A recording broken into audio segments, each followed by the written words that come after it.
Well, hello, and welcome to the Connecting Point. I am Dr. Marcy, the facilitator for this discussion today. And this is where we connect with other creators, inspire, share our ideas, and transform the world through raw, unedited talk. And today, I am pleased to have a friend of mine on the other side over here in the virtual world. Oh, yeah. Lyrika Holmes. Yes, the master harpist. Yes. Oh. I love harpists. Yeah, not you love them and you I bred. live with one. Yeah, you bred one. So. But anyway, Lyrika, before I get deep into the discussion, I must tell the connecting point. Well, Lyrika here is a dear heart. She really is. I met Lyrika, I don't know, was it 2 years ago? Yeah, it's a couple years ago now. Yeah, about 2 years ago. And you had a program that you were bringing in to public schools for the children, Arts with Harp. That's right. And I just fell in love with the program when I heard about it. And you rendered your service, you and some other young people, and that is where I met Lyrika. And we just, taught and connected, and that's the connecting point. Yay! That's right. And of course, your daughter and all that, we'll get into that later. But anyway, Lyrika, can you tell the audience a little bit about yourself, other than what I've said, and where you're from, where you are now? Okay. Well, I'm originally from St. Louis, Missouri. I grew up there. I learned harp in middle school. I was introduced in middle school, and from middle school on up, I've been playing ever since. I would say that after I finished high school, the teacher that I had in high school, they hired her to teach me at the collegiate level. So I got to stay with her all through college. But after college, I moved to Memphis, and we stayed there, and I was teaching music for a while. And then that's when I first started my first arts program. It was my first harp program, and it was with Memphis City Schools. So we got, oh yeah. That's interesting, but what made you want to even play the harp? My parents. So growing up, everybody on my father's side played an instrument, and my mom's side, they played instruments, but they sang as well.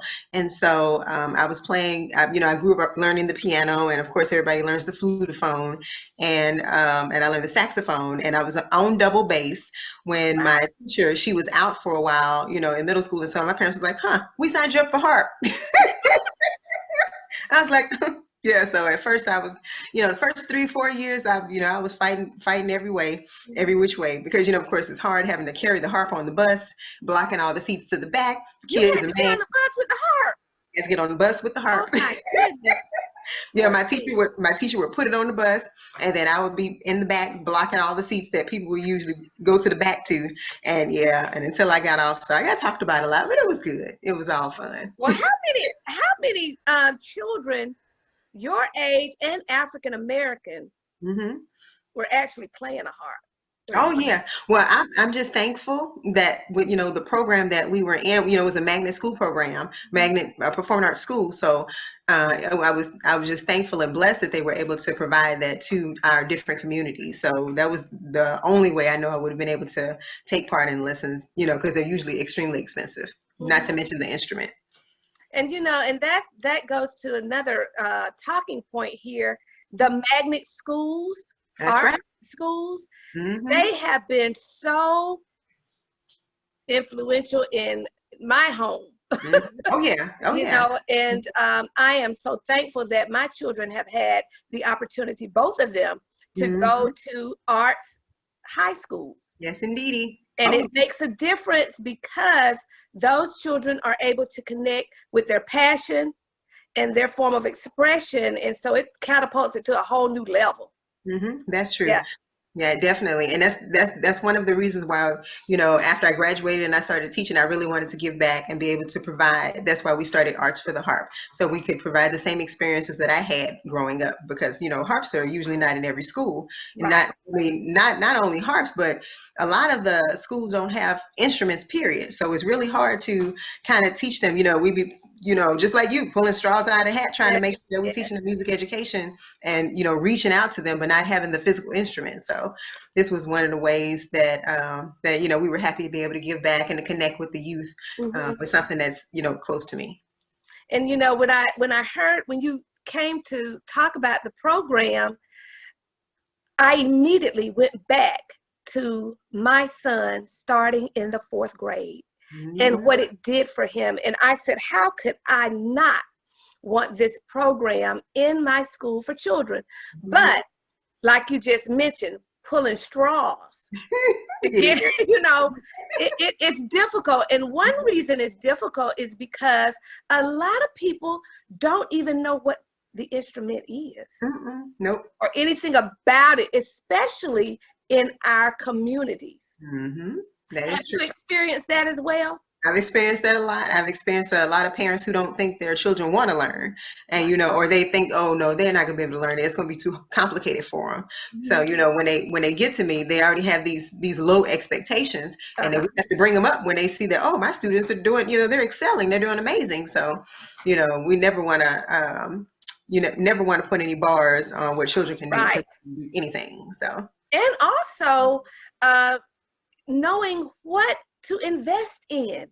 That's what, you and I ran into that, that's right.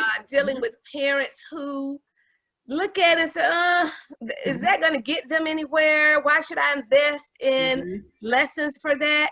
When Hmm. actually, in my opinion, matter of fact, I know, Yeah, of based on this course. opinion, that Hmm. you were pretty much giving away these lessons, even though I'm serious. You know, come on, let's be real. Hmm. Yeah, yeah. The price they would have paid, Hmm. to have that type of instruction, you were pretty much giving it away.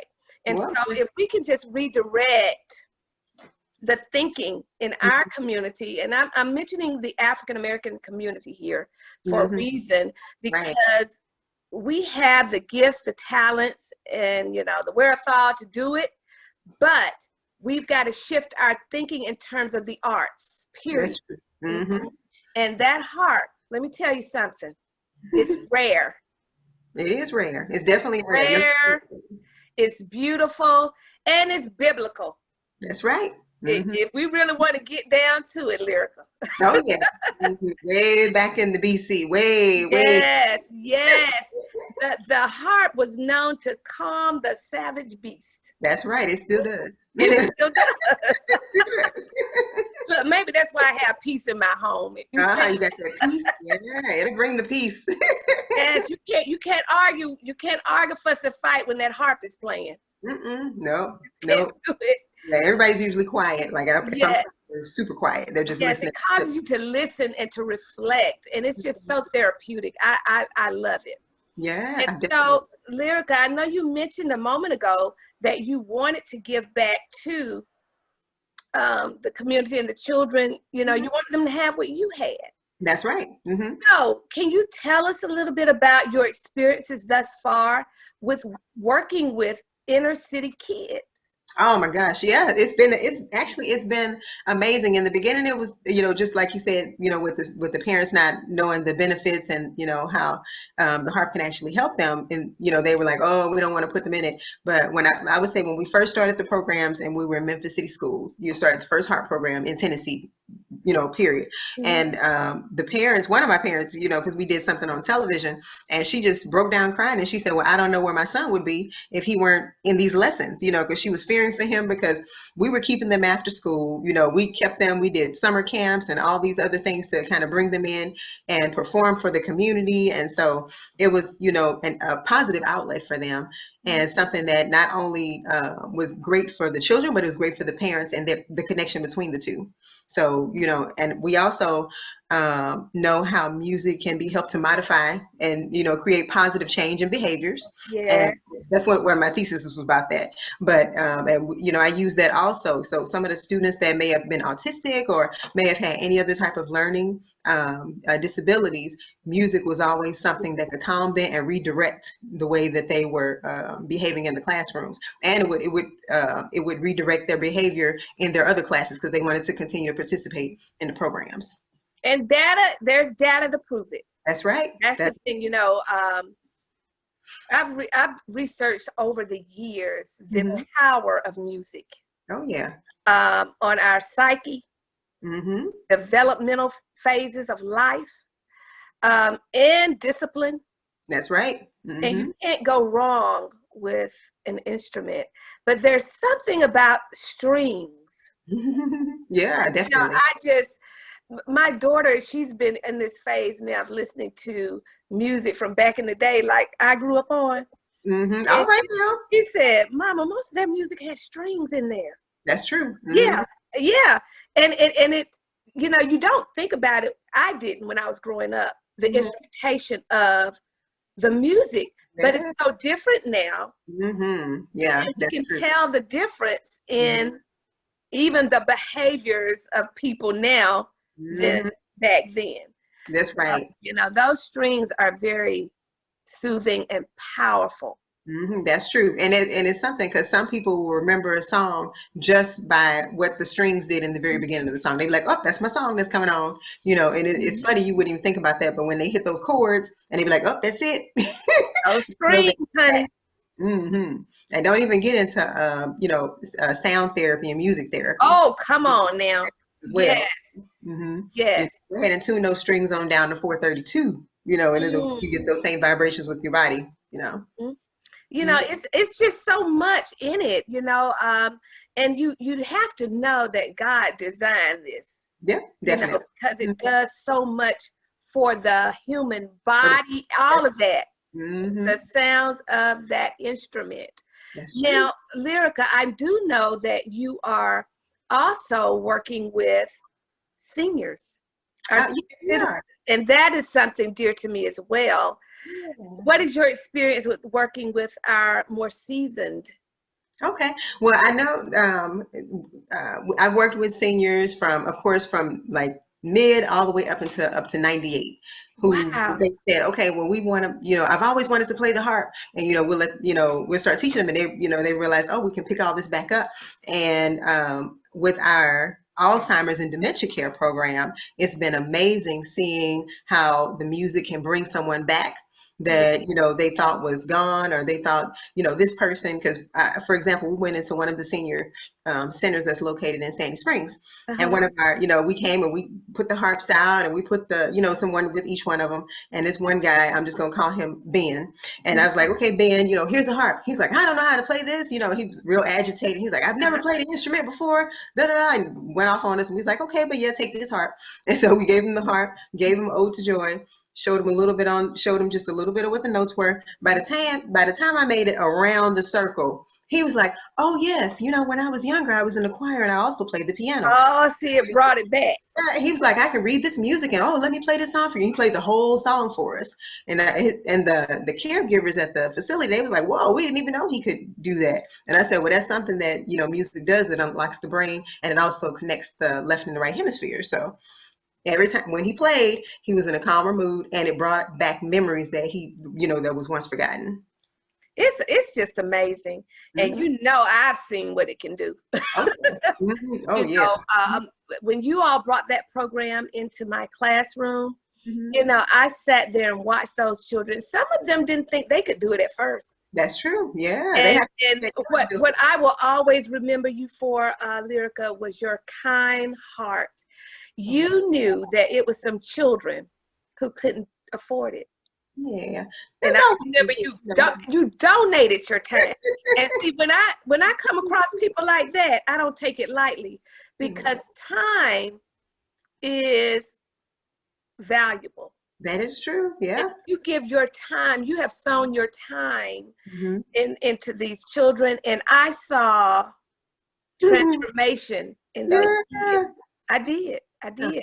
And Well, when you weren't able to be there, the people you sent to continue, Donovan, I Oh yeah. love him. Oh Lord, this So talented. Yes. he's so talented. Oh my gosh. And Deja, you know, your daughter. Yeah.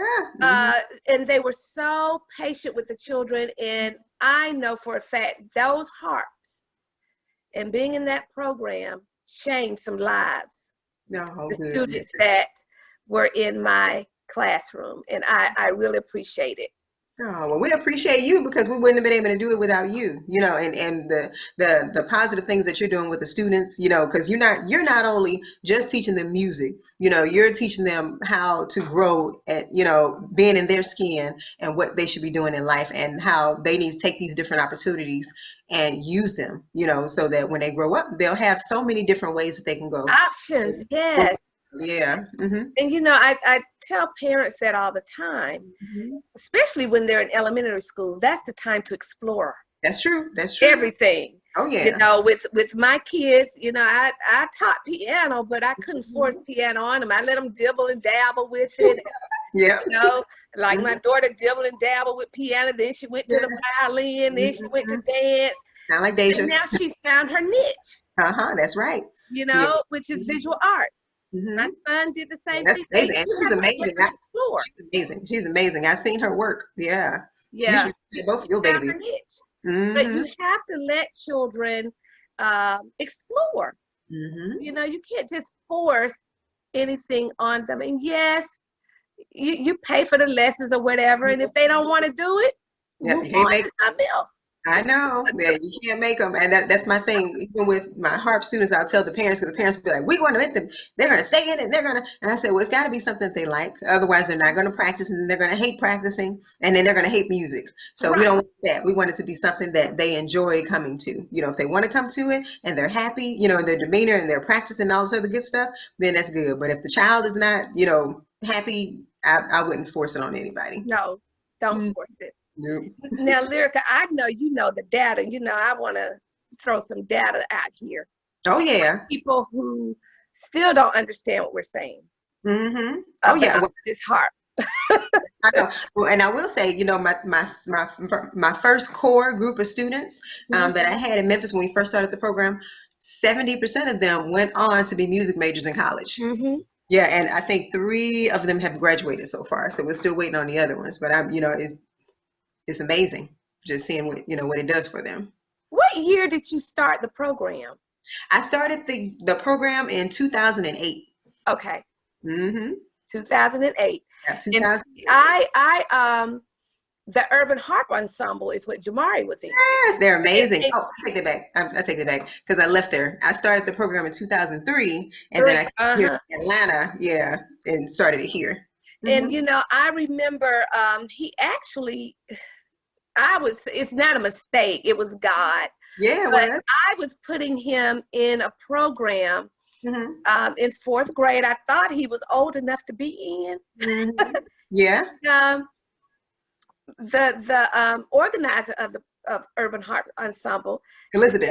Miss Rosalind Lewis, who was actually my mentor teacher as a student. Oh, wow. I worked up under her. But she told me to bring him up to this retreat. That's right. In the mountains. I'll never forget it. And I left him there for a week. But when I came back to get him, she said, Marcy, I didn't know he was just in the 4th grade. He's too young to be in this program.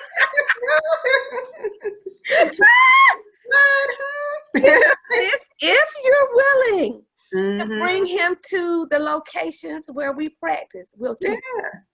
And so that's what it was. Worked it out, yeah. And so I saw how it has opened so many doors. He didn't even want to play it in college, but it opened the door for him. It opened those doors. Only black male. That's right. Playing at UGA. That's right. Yeah.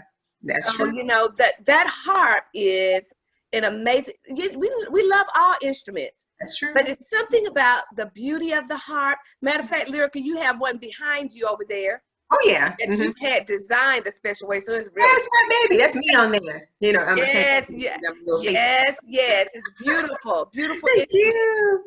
And so I want you to give some data about, we've talked a little bit about what it does, but can you go into more depth about what the benefits of playing a harp is? Okay. So I would say the benefits of playing the harp and it connecting the right and the left hemispheres of the brain. It's also, it increases your cognitive skills, cognitive abilities. It's increasing your motor skills. It's also something that is helping with discipline, with memory.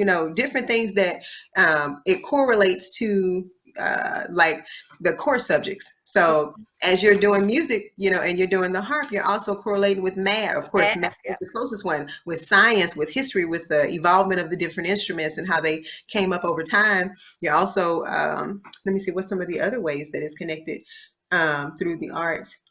I don't know. I can't think. Did you say psychomotor? Huh? Psychomotor. Yeah, definitely psychomotor. Yeah. Well, But yeah, see, that's honey. Yeah, we always have to find ways to connect.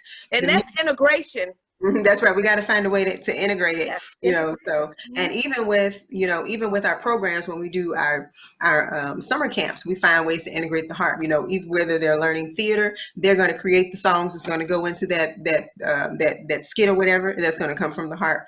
They're working on creating songs, composing, songwriting, singing, and just finding other ways that they can develop other skills while playing the harp as well. Yeah. And what can I say? Y'all, if you listen, you're not too old if you're got a little one. How young do you start them? Our virtual programs, we start at 7, only because they end up having a harp at home and they're learning how to handle it, and be able to do everything virtually. Our programs that's in the schools, we usually start at about 6 years old. And so I cannot stress it enough to whoever's watching. This is something that you can take all kind of directions.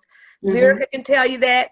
I live with a harpist who's yeah, definitely. And so one thing that I really liked about you, Lyrika, is that you took the harp and you made it relevant to the music of today. And so our young people are gravitating to it because they can play their hip hop on there, they can, it doesn't have to be, it's a classical instrument. It's classical, yeah. However, you can play what you like on there too. Right, yeah. And I will say this, when I was in high school, the reason they almost lost me in harp, because I've always been a singer, and they were like, when I would sing, I would accompany myself on the piano, because my second teacher, she was like, oh no, it's taboo, you can't do that on the harp. So I would always play it separately. And then my third teacher came in, and when I first met her, she played Beat It on the harp. She's like, oh, let's do Ribbon in the Sky. That was my first song that I sang and played, and I was thankful I got a chance to meet Stevie and play it for him, and connected with him. I remember you telling me that. Yeah, I connected with him through the harp. So I mean, it's just amazing the things that you can do with it, once you get out of the bubble. Sometimes some teachers will put you in a bubble, and I'm just thankful that I ended up getting with my, I would say my angel that, kind of took me out and said, okay, you can do this, you can do that with it, forget what they're saying, we're going to make this harp a part of what you want to do. And then I stuck with it. Honey, I tell you, I love it. And you have this piece out, oh God, in my room. You said the piece you have out. Oh, sitting in my room. Oh. Now listen, I can't play this without a glass of wine.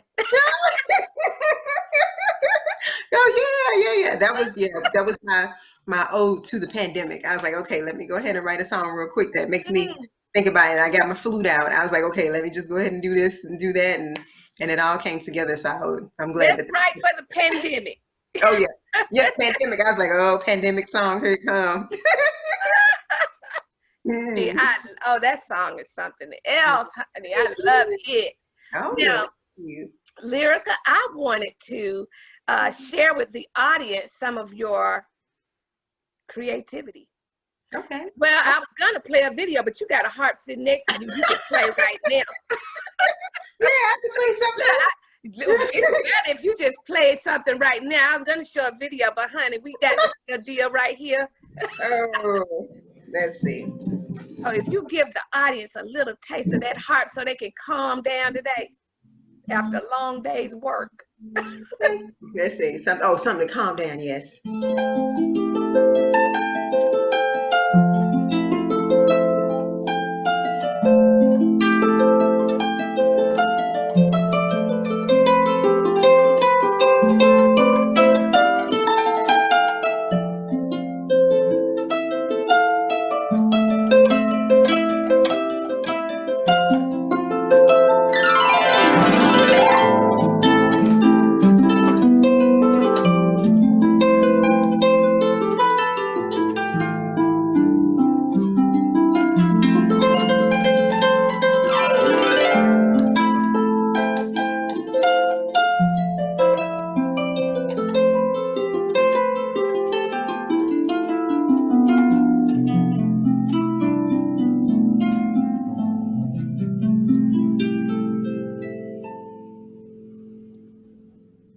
Beautiful.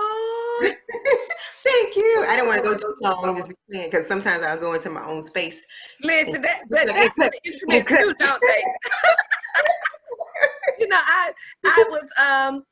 I did an interview with Donovan, one of your mentees, and he said, you know what, I don't need drugs because when I get on this keyboard, gives you a whole high. Yep. I'm on a high that I cannot explain. That's true. So Yep. that's what it does. Music is spiritual.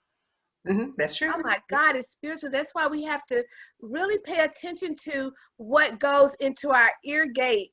That is true. That's true. Because it does something to the heart, the mind, and that instrument there.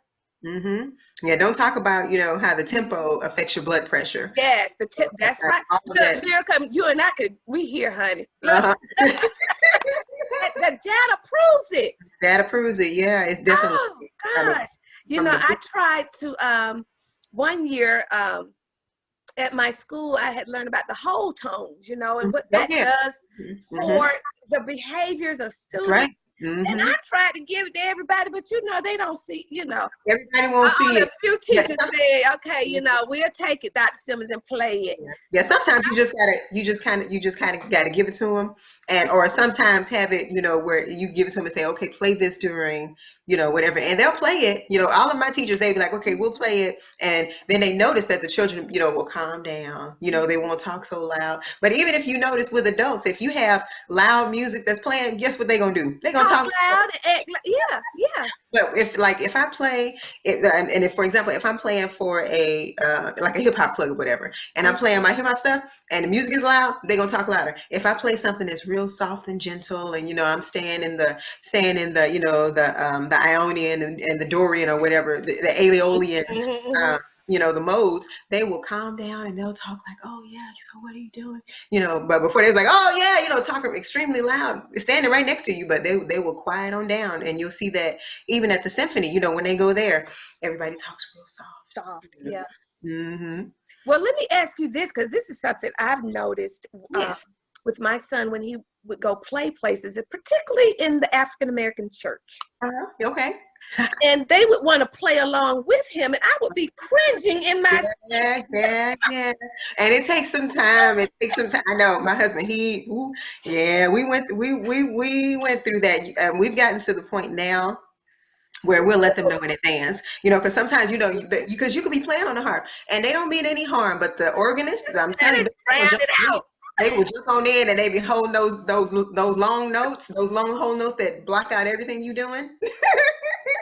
So I said, am I the only one cringing in my seat? Because no, you're not supposed to play all those other well, I mean, and that's loud instruments, with the harp. Yeah, that's true. That's true. I mean, they could if they knew. You have to take a gentle approach to it. Like, a lot of musicians out there that know how, and they'll but there's some other ones that think that they're gelling with you, but they're actually being louder, and then I have to fight to play louder. But now that I have my Bose tower and I can turn it up, most times they tell me to turn it down. But but yeah, they definitely had to be careful. And when I'm arranging my band, when I perform, sometimes I won't use like a lead guitar because we're going to run into each other. And if I use a pianist or organist, they're only going to do certain chords that are in the lower end, and I'm gonna stay in the top end, so that we don't have any issues with running into each other or them running over me.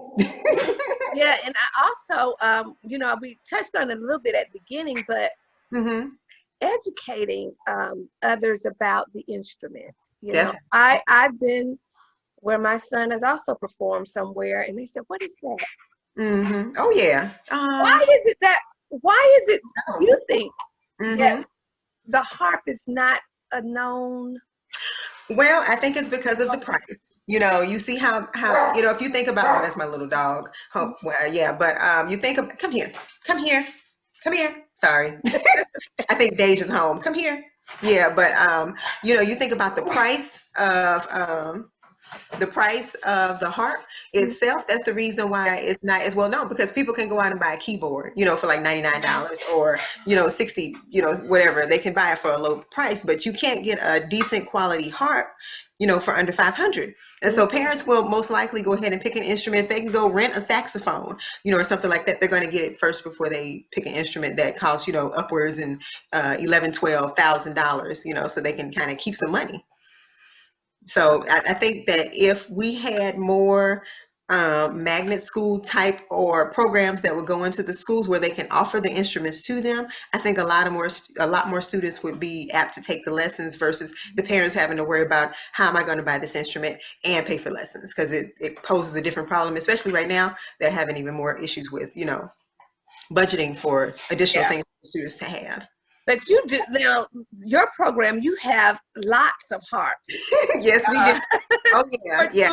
And what was so unique about it is you had the lap harps. Yes, that's right. Yeah, I have one in my home. Lord have mercy, it needs tuning, but the lap harp is something that you can handle in your lap.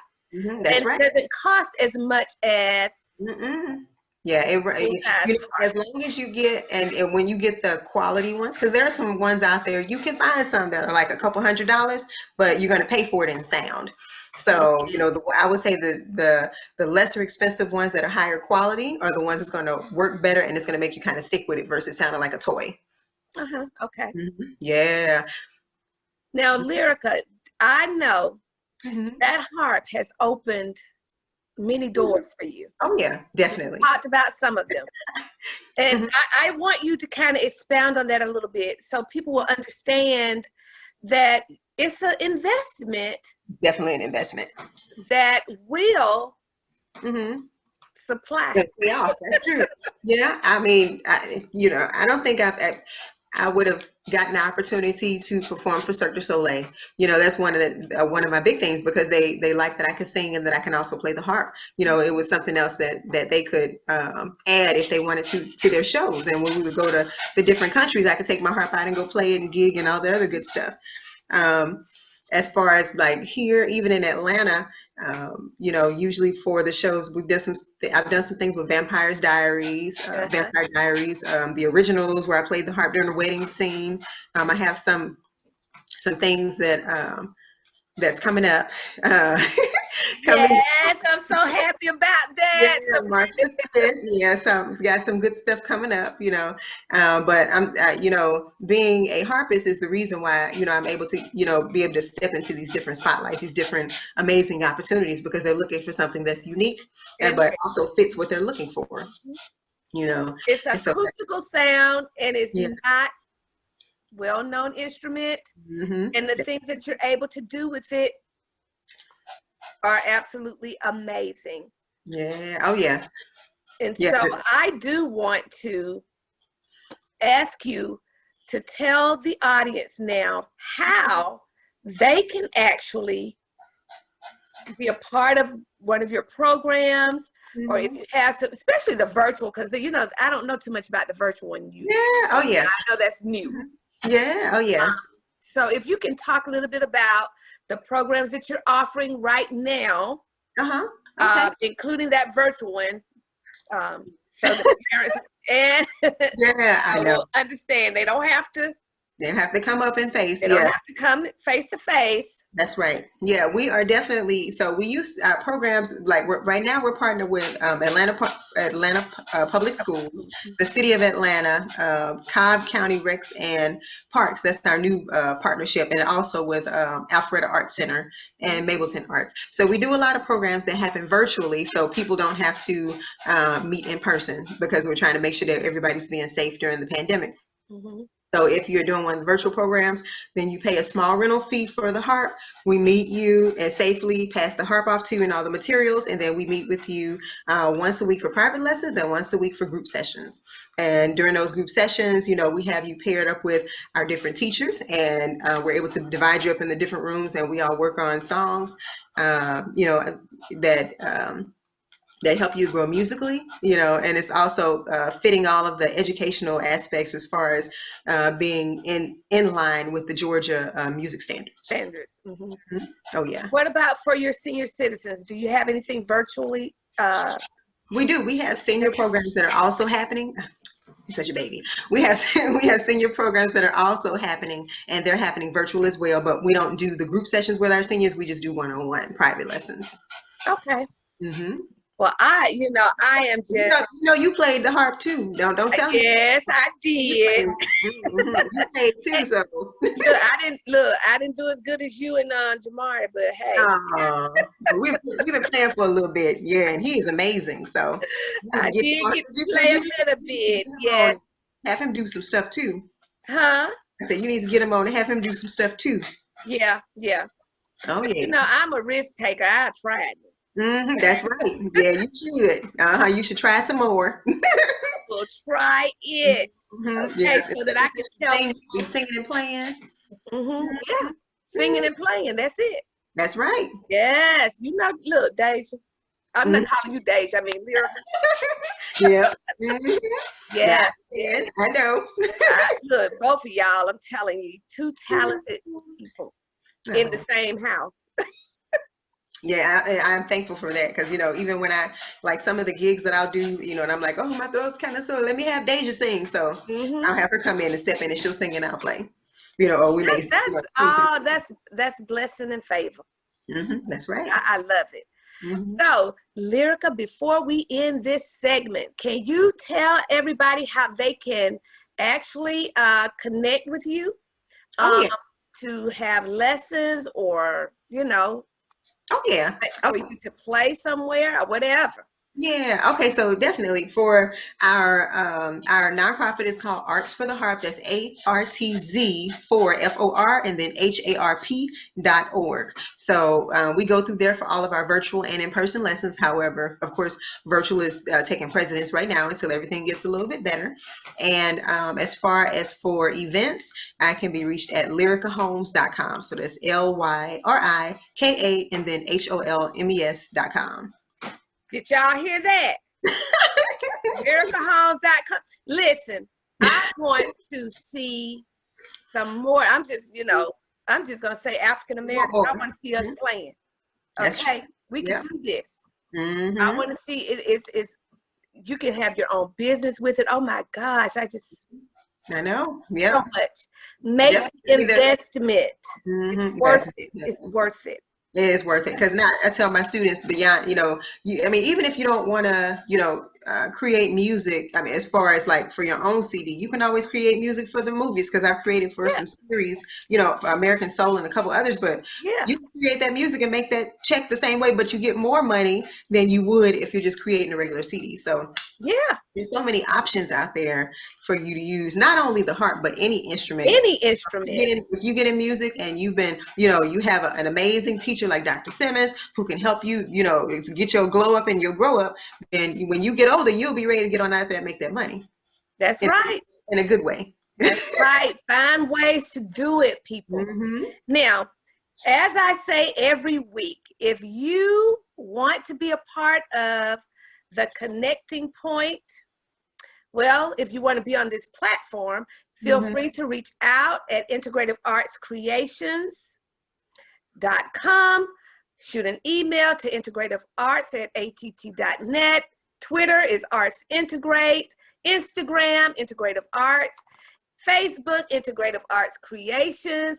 There are many ways that you can reach us. And we also have Facebook, a private community of which Lyrika is a part of, myself, and many, many other wonderful creators that you might want to connect with and collaborate with, because we cannot do this alone as creators. Everybody's a creator, whether you've tapped into it or not. It's something that you can create.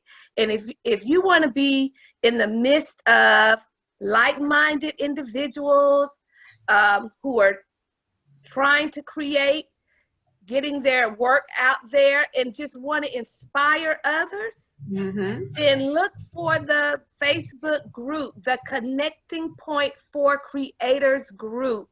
We would love to have you. And so with that being said, Lyrika, thank you so much for your time, honey, and I'm proud of you.